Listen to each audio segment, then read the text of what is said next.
A tasty dive into Irish cuisine. Shepherd's pie. Hello, dear learners. Today, we'll be exploring a delicious part of Irish cuisine, shepherd's pie. As we delve into this classic dish, we'll not only learn about its ingredients and history but also its significance in Irish culture. Shepherd's pie is a traditional Irish dish made of minced meat, usually lamb or beef, cooked with vegetables and gravy, topped with a layer of mashed potatoes, and then baked. The result is a comforting and flavorful casserole that has warmed the hearts and homes of the Irish for generations.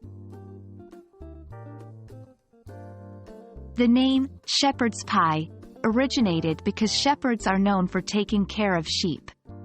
When the dish uses lamb, it is traditionally referred to as shepherd's pie. However, when beef is used, it's often called cottage pie. This dish became popular in the 18th century, primarily as a way to use leftover roasted meat. For the Irish, food is more than just sustenance. It's a way to come together, celebrate, and share stories.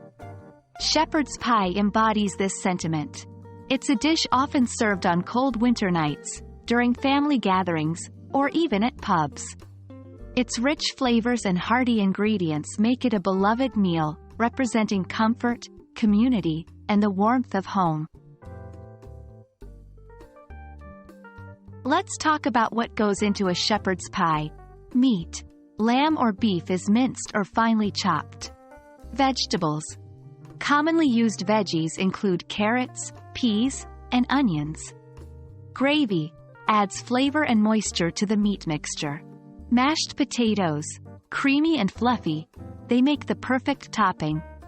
Seasonings, salt, pepper, and sometimes herbs like rosemary or thyme to enhance the taste. While learning about shepherd's pie, here are some English vocabulary words you can pick up. Mince. To cut or grind food into very small pieces. Casserole. A kind of stew or side dish that is cooked slowly in an oven. Gravy. A sauce made from meat juices, often combined with a liquid such as chicken or beef broth. We hope you enjoyed this tasty journey into Irish cuisine and the beloved shepherd's pie.